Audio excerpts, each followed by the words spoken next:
Kalau diterima insya Allah. Terima pasti Ustaz ya? Pasti. Yakin itu. Ya. Iya.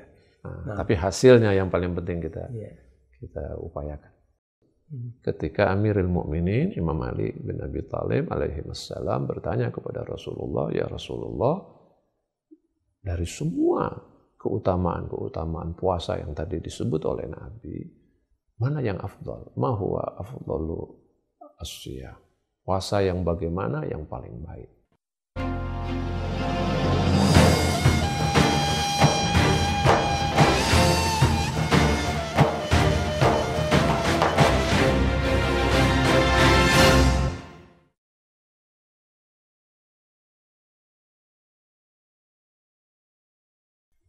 Bismillahirrahmanirrahim. Assalamualaikum warahmatullahi wabarakatuh. Mukminin, mukminat dan mustadhafin, puasa memiliki banyak tujuan. Tujuan utama dari berpuasa adalah kita mencapai atau mendapatkan takwa. Takwa dari sudut pandang yang mana yang ingin kita capai? Mari kita sama-sama berbincang dengan Ustadz Umar Syahab yang telah hadir bersama saya di studio. Assalamualaikum Ustaz. Waalaikumsalam warahmatullahi wabarakatuh. Taqabbalallah amalkum. Taqabbalallah minna shiyamana wa qiyamana, amin. Ya, puasa ini memang menahan semuanya Ustaz. Termasuk kita menahan saya untuk memuji antum. Ini seorang murid itu dia harus mengungkapkan apa isi hatinya. Jadi ana ini adalah termasuk orang yang selalu kagum sama antum. Bahasanya tertata, semuanya tertata.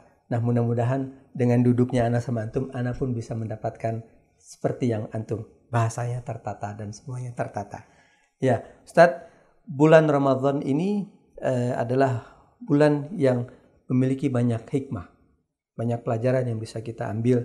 Salah satu yang sering orang sebut dan sering orang sampaikan adalah takwa.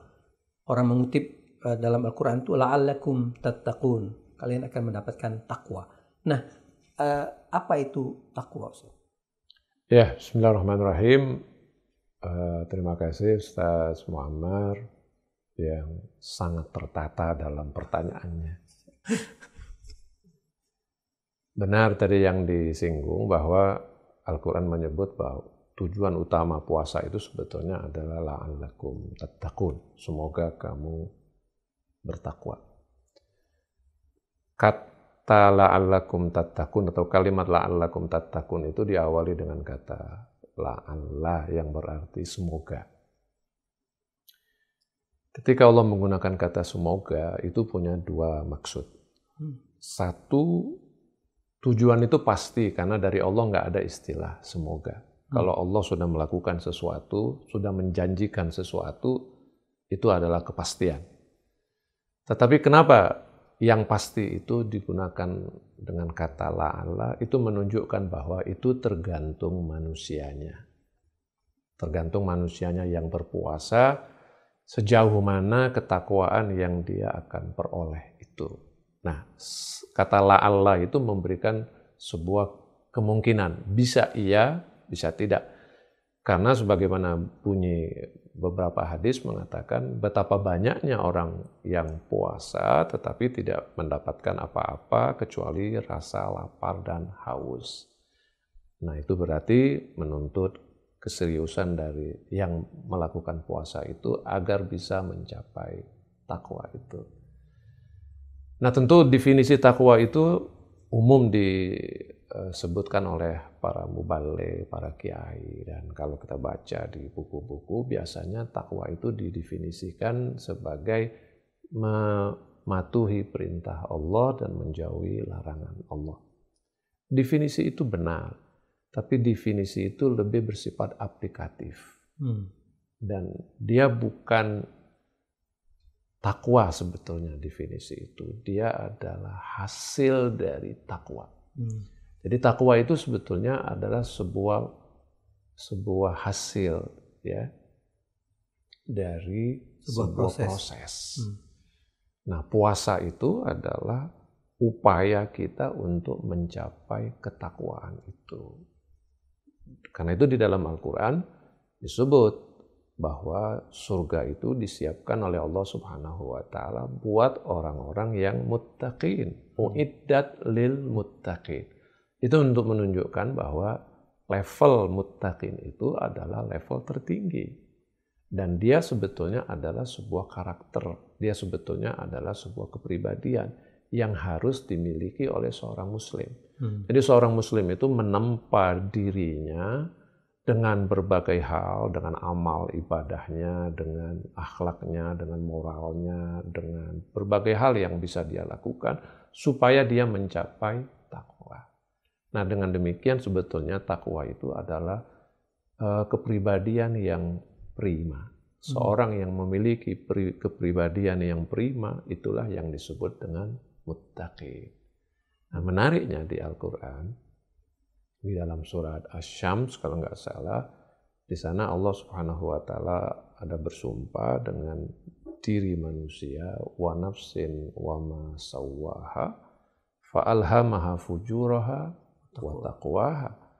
Demi jiwa atau demi diri manusia dan apa yang Allah ciptakan pada diri itu, lalu kemudian Allah ilhamkan pada diri itu dua jalan. Dua jalan biasanya diterjemahkan. Satu yang disebut dengan fujuraha dan yang kedua disebut dengan taqwaha. Fujur dan taqwa itu adalah dua hal yang bertentangan. Fujur itu artinya hal-hal yang mendorong orang melakukan keburukan. Jadi dia adalah potensi keburukan. Dan taqwaha adalah jalan yang membawa orang kepada kebaikan. Jadi dalam diri manusia itu ada sebuah potensi yang mendorong manusia untuk selalu melakukan kebaikan-kebaikan. Nah, kemampuan orang untuk menciptakan dirinya, menempa dirinya dengan sifat-sifat baik dalam dirinya, sehingga dia selalu melakukan kebaikan dan menjauhi hal-hal yang buruk, itu yang disebut dengan takwa. Karena itu takwa adalah sesungguhnya adalah sebuah kepribadian ya, sebuah hasil juga dari sebuah proses, dan salah satu prosesnya itu adalah puasa. Di Al-Quran ini satu-satunya ayat yang secara khusus mengatakan bahwa lakukanlah kamu sebuah aktivitas sehingga dengan melakukan aktivitas itu kamu akan mencapai ketakwaan, dan itu puasa.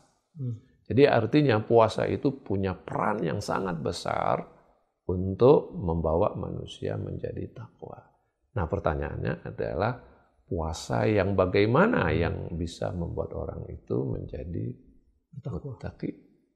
Nah, biasanya kan puasa dibagi, tergantung kita melihatnya kan, puasa bisa dibagi dalam beberapa aspek, tapi sederhananya atau umumnya biasanya puasa akan dibagi dengan 3. Ada puasa sekedar puasa lahiriah, atau puasa lahiriah, atau puasa tubuh saja, puasa raga, jadi sekedar tidak makan dan tidak minum, itu juga akan dinamakan puasa. Tapi dia tidak memiliki kualitas apapun. Terus ada lagi puasa yang sekedar membebaskan diri dari beban. Nah, ini yang sering disebut puasa awam. Jadi kenapa puasa ya? Karena diwajibkan puasa ya, kita puasa. Tapi ada puasa yang ketiga, yaitu puasa yang disebut puasa khusus, puasa khas, puasa orang-orang yang memang mencoba melalui puasa itu dia menempa dirinya untuk mencapai satu karakter yang tertinggi, yaitu takwa. Nah, puasa itu yang sebetulnya yang harus kita upayakan untuk kita lakukan. Sehingga penempaan 30 hari ini kan cukup lama kan? Ditempa dalam 30 hari, bayangkan siang malam kita terus ditempa melalui puasa ini. Masa iya dia tidak memberikan hasil? Masa iya sekedar lapar dan haus saja? Kan lapar dan haus saja itu adalah puasanya yang tadi, puasa fisik itu tadi. Masa iya kita tidak mencapai itu? 30 hari loh, siang malam. Nah, kalau kita memang menjalani puasa dengan baik, siang harinya maupun malam harinya, insya Allah janji Allah itu bisa direalisasikan. Dan janji Allah kan adalah sebuah kepastian. Tidak pernah Allah menjanjikan secara ragu-ragu, itu tidak ada. Ya, kalau memang seperti itu, Ustaz. Jadi kan ada 3 jenis puasa: puasa raga, puasa awam, dan puasa khusus. Nah, kira-kira saran antum atau apa sih yang harus dilakukan oleh setiap muslim atau mukmin untuk bisa mendapatkan nilai puasa khusus ini? Ya. Apa saja yang harus dia lakukan di bulan suci Ramadan? Pertanyaan itu bisa kita kembalikan ke khutbah Rasulullah SAW yang sangat populer. Ya. Menjelang puasa kan Nabi Jumat terakhir. Ya, beliau berkhutbah dan di sana beliau memberikan penjelasan tentang keutamaan puasa, ibadah puasa, kemudian bulan puasa itu bulan apa gitu kan, di mana bahkan tidurnya orang yang puasa pun ibadah. Kemudian desah nafasnya dikategorikan sebagai tasbih, membaca satu ayat saja di dalam Al-Quran itu, membaca ayat Quran satu ayat saja itu disamakan dengan mengkhatamkan Al-Quran. Semua itu menjelaskan tentang keutamaan puasa. Dan itu insya Allah kita lakukan. Tapi yang menarik adalah di ujung dari pidato itu.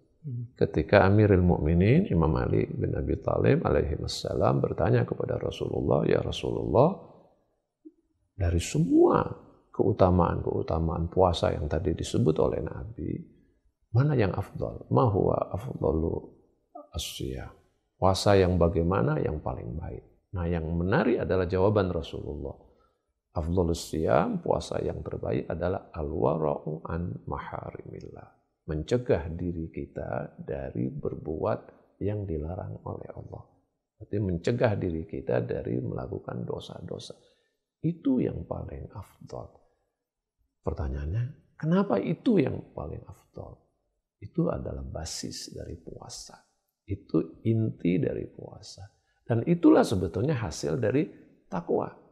Karena ketika orang itu telah mencapai takwa, dengan sendirinya al-wara'u an maharimillah itu akan terjadi dengan sendirinya.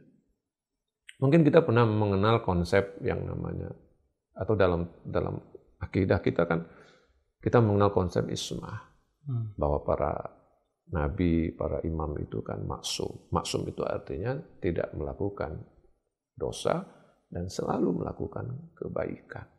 Bahkan tidak pernah sekecil apapun. Itu kan tingkat ismah. Tingkat kedua kan adalah adalah. Adalah itu kan orang yang mencapai tingkat di bawah ismah, walaupun relatif, ya, tapi intinya sama. Selalu mendorong dia, selalu melakukan kebaikan dan tidak pernah melakukan dosa besar. Kalau sekali-sekali jatuh pada dosa kecil masih diterima. Artinya apa? Baik ismah maupun adalah itu adalah dua kepribadian yang ada pada diri seseorang, yang dengan kedua kepribadian itu dia senantiasa mematuhi perintah Tuhan dan menjauhi larangan Allah Subhanahu wa taala.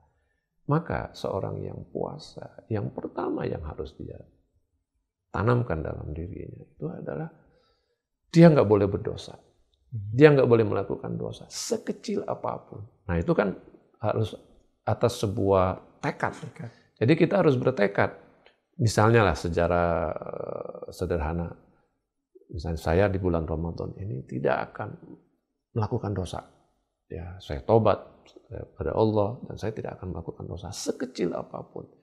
Kalau kita bicara dosa kan ada dosa yang bisa kita ukur, tapi ada dosa yang sebetulnya kita sadari tapi tidak bisa diukur orang. Nah, dosa yang bisa diukur itu dosa yang lahir, dosa yang tampak. Tapi kan ada dosa yang lebih berat, yaitu dosa-dosa yang muncul dari diri kita, dari hati kita, dari internal kita. Misalnya ada rasa dengki, rasa sombong, rasa takabur, rasa macam-macam yang merupakan bagian dari akhlak atau merupakan bagian dari kepribadian itu. Nah, itu sebetulnya hal yang paling penting. Nah, ketika kita menanamkan diri untuk saya tidak akan melakukan hal-hal yang dilarang oleh Allah Subhanahu wa taala dari dua sisi ini. Jadi bukan hal yang hanya lahiriah saja, jadi bukan dosa-dosa lahiriah saja. Kita tidak melakukan ini, tidak melakukan itu. Iya, tapi yang lebih penting adalah bagaimana dia mencegah dirinya dari melakukan hal-hal yang buruk. Nah, itu yang dijelaskan oleh Amirul Mukminin Ali alaihissalam ketika mendefinisikan atau ditanya tentang takwa itu apa. Dia mengatakan at-taqwa ialah adalah bagaimana kita mencegah diri kita dari jatuh pada perbuatan dosa. Nah, kalau itu kita tekadkan, dan pasti bisa. Pasti bisa. Begitu kita memasuki bulan Ramadan, kita bertekad untuk tidak melakukan dosa dan tidak jatuh pada dosa, insya Allah akan membantu kita. Sehingga dengan mudah semua itu yang menjadi bagian dari amal Ramadan yang kadang-kadang kita anggap berat, itu dengan sendirinya menjadi mudah. Ya sebagai contoh lah, kan Rasulullah selalu digambarkan, atau para maksumin itu selalu digambarkan bagaimana ibadat mereka ya. Nabi itu selalu digambarkan bahwa kakinya sampai bengkak-bengkak gitu ya. Imam Sajjad bagaimana ibadahnya, bagaimana sujudnya. Kita kadang-kadang berpikir dengan cara dengan berpikir yang material, maksudnya yang azas materi. Kita berpikir berat banget ya, susah banget ya. Tapi sebetulnya kalau orang sudah mencapai level takwa, itu hanya hal-hal yang bersifat fisik, itu bisa diatasi dengan mudah. Jadi kembali kepada tekad kita untuk. Ya, Ustaz, sekarang mungkin poin terakhir, Ustaz. Ketika tadi antum sampaikan bahwa Ramadan ini adalah saat kita menempa diri kita, menempa artinya secara raga dan ruh kita untuk menjauhkan semua yang dilarang oleh Allah. Nah, kira-kira ketika kita melakukan sesuatu, kita ingin tahu apakah yang kita lakukan ini ada hasilnya atau tidak. Nah, selama proses 30 hari ini atau 29 hari selama Ramadan, nah ketika Ramadan selesai, itu apakah ada tanda-tanda, sinyal-sinyal bahwa oh saya ini sudah naik level? Apakah tanda-tanda itu bisa dirasakan atau bisa kita lihat secara kasat mata? Tanda-tanda itu bahwa kita telah berubah pasti bisa kita rasakan. Pasti bisa. Tapi bukan dalam arti naik level. Karena nggak ada, jangan berbicara naik level. Karena kalau kita bicara, oh saya udah naik level, itu berarti kita turun level. Oh. Ya, karena di sana ada ujub ya, ada takabur. Dengan mudah kita bisa merasakan itu. Sebuah analogi sederhana mungkin bisa kita berikan. Kalau misalnya Ustadz Muammar atau siapapun itu suatu saat karena sesuatu dan lain hal itu meninggalkan sholat atau sholatnya di ujung.